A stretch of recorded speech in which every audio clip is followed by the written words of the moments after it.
जीतन राम मांझी, उपेंद्र कुशवाहा।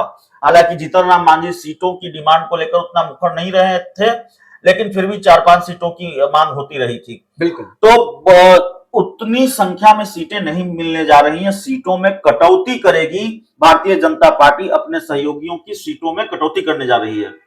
ये बड़ी जानकारी आ रही है। तो झटका तीनों के लिए है और एक थोड़ा सा प्रेशर बीजेपी बढ़ाएगी चाचा पशुपति पारस पर, और भारतीय जनता पार्टी की वो हार बड़ा झटका है बीजेपी के लिए। बिहार और उत्तर प्रदेश जैसे राज्यों में भारतीय जनता पार्टी किसी सेमीफाइनल में हार जाए, ये उपचुनाव सेमीफाइनल ही था, और जब ये चर्चा देश में चल रही हो कि लोकसभा के चुनाव कभी भी हो सकते हैं, या मान लीजिए 2024 में ही होने हैं, तो बहुत वक्त तो नहीं बाकी है ना लोकसभा के चुनाव में, और ऐसे में आप सेमीफाइनल हार जाते हैं। और एक प्रयोग जो इंडिया का प्रयोग है वो सफल हुआ है। समाजवादी पार्टी सिर्फ नहीं लड़ रही थी घोसी का विधानसभा उपचुनाव, पूरा इंडिया गठबंधन लड़ रहा था। नमस्कार, मेरा नाम है विशाल। इंडिया ने सर्जिकल स्ट्राइक कर दिया है। हम इस इंडिया की बात कर रहे हैं, विपक्षी पार्टी के जो गठबंधन है INDIA। अब कौन सी सर्जिकल स्ट्राइक हुई है उस पर भी हम चर्चा कर लें। उत्तर प्रदेश के घोसी विधानसभा में उपचुनाव हुआ है और उस उपचुनाव में सपा को भारी जीत हासिल हुई है। अब देखिए, बिहार में जो 3 मूर्ति हैं, जो त्रिमूर्ति कहे जाते हैं, उन पर भी अब सर्जिकल स्ट्राइक होने वाली है इंडिया के द्वारा। अब कौन सी सर्जिकल स्ट्राइक होगी हम बात करेंगे। हमारे साथ मौजूद हैं हमारे सहयोगी अभिषेक मिश्रा। हम किस सर्जिकल स्ट्राइक की बात कर रहे हैं हमने तो बता दिया, लेकिन बिहार की जो त्रिमूर्ति हैं उस पर आप प्रकाश डालें, कौन वो त्रिमूर्ति हैं। दर्शकों को बहुत अंधेरे में नहीं रखेंगे या दर्शकों के साथ बहुत पहेली नहीं बुझाएंगे विशाल जी। देखिए, आज हम और विशाल जो चर्चा करने वाले हैं इस पूरी डिबेट में, ये जो पूरी चर्चा होनी है वो इस विषय पर होनी है कि जिस तरीके से उत्तर प्रदेश की घोसी विधानसभा उपचुनाव का रिजल्ट आया है, उससे बिहार एनडीए में शामिल 3 दलों को झटका लगा है क्या, और लगा है तो कैसे लगा है। ये जो बीजेपी के त्रिमूर्ति हैं, 3 सहयोगी हैं भारतीय जनता पार्टी के, उनके लिए भी टेंशन है। ये झटका सिर्फ घोसी में बीजेपी को नहीं लगा है जी, टेंशन भारतीय जनता पार्टी के इन 3 सहयोगियों के लिए भी है। चिराग पासवान, बिल्कुल, उपेंद्र कुशवाहा और जीतन राम मांझी। झटका ये है, कोई बहुत बड़ा झटका नहीं लगा है। झटका तो असल में बीजेपी को ही लगा है, बड़ा झटका लगा है। जब जहां जिस यूपी जैसे बड़े राज्य में जहां आपकी सरकार है, जातीय समीकरण आपके पक्ष में है और तमाम चीजें आपके पक्ष में है, जो ओम प्रकाश राजभर आपके लिए पसीना बहा रहे हैं, मेहनत कर रहे हैं, आपके सहयोगी हैं, और वहां राजभर मतदाताओं की संख्या 60,000 है। ऐसे में तो राजभर मतदाताओं की संख्या 60,000 है, और वहां उस चीज को बीजेपी नहीं भुना पाई। उसी तरह बिहार में क्या जिन 3 दलों को जिस उम्मीद के साथ वो साथ लाई है वो भुना पाएगी, नहीं भुना पाएगी। और इन 3 दलों का जो राजनीतिक भविष्य है वो संकट में है। पहले से वो राजनीतिक ढलान पर है। जीतन राम मांझी, उपेंद्र कुशवाहा, चिराग पासवान, इनके पास कोई दूसरा मुफीद विकल्प नहीं था बीजेपी के साथ जाने के अलावा। जी जी। तो अब बहुत विधायक सांसद भी नहीं है इन पार्टियों के पास, तो राजनीतिक ढलान पर हैं। और यूपी में जो झटका भारतीय जनता पार्टी ने लगा है, ऐसी चर्चा तेज हो गई है कि भारतीय जनता पार्टी बिहार में अधिकतम सीटों पर चुनाव लड़ने जा रही है। और जो जिस तरह की डील या जिस तरह की बड़ी बड़ी डिमांड सीटों की संख्या को लेकर ये दल कर रहे थे, चिराग पासवान, जीतन राम मांझी, उपेंद्र कुशवाहा।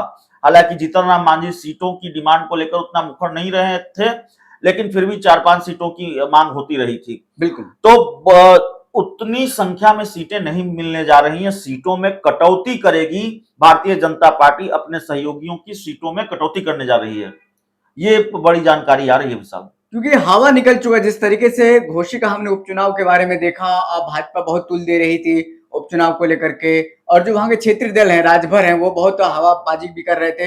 अब वो उसका असर बिहार में कहीं ना कहीं देखने को मिलेगा। तमाम जो आपने त्रिमूर्ति की चर्चा की है, अब देखना होगा बीजेपी किन किन सीटों पर चुनाव लड़ती है, क्या कुछ होता है।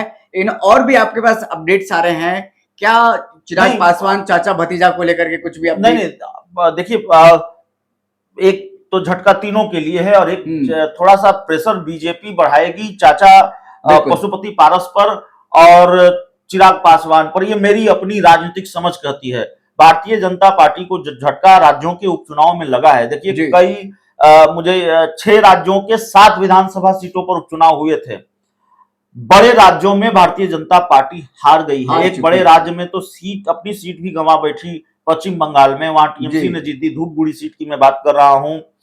उसके बाद यूपी जैसे बड़े राज्य में जहां भारतीय जनता पार्टी की सरकार है, दूसरी बार भारतीय जनता पार्टी की सरकार बनी है और सब कुछ बीजेपी के पक्ष में था, तो घोसी इन 7 सीटों में सबसे हाई प्रोफाइल सीट थी विशाल। और यहां जो हार हुई है भारतीय जनता पार्टी की, वो हार बड़ा झटका है बीजेपी के लिए।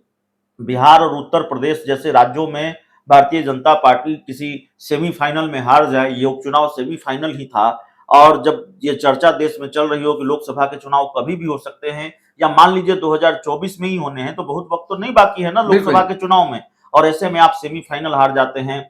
और एक प्रयोग जो इंडिया का प्रयोग है वो सफल हुआ है।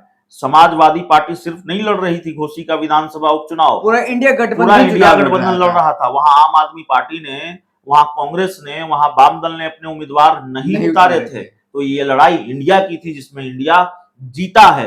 तो ये हार, इस हार से भारतीय जनता पार्टी अगर सबक लेना चाहेगी, सबक लेगी, तो फिर इन दलों की मुश्किल बढ़ेगी। बिहार में जो त्रिमूर्ति है, इनकी सीटों में कटौती हो सकती है।